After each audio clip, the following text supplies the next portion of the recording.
Assalomu alaykum azizlar. Biz mine Alisher Allambergenov, Qadırdan ağamız ve Timur Do'stxonov, acayip Aqsakalımız Qadimbay degan do'stimizning çağrağındaki quvonchga boratırmiz.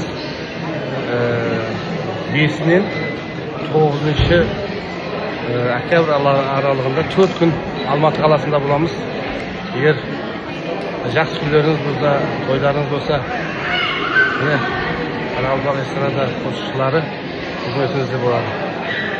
Алматыға, Мөңкес Алматыға әзір көтерілу алдындасыз. Әлішер ақа, қалайсыз? Рестораттар. Құда қаласа, жолдарымыз сәтті болғай. Тойлар қоласын беріліп атқан тойлар. Құда қаласа, Алматыда көріскенше, көрісі саламат. Әммеге ассаламу алейкум. Тойлар оң болсын, ағаларымыздың жоллары болсын. Алматыда көріскенше. Sağ olun.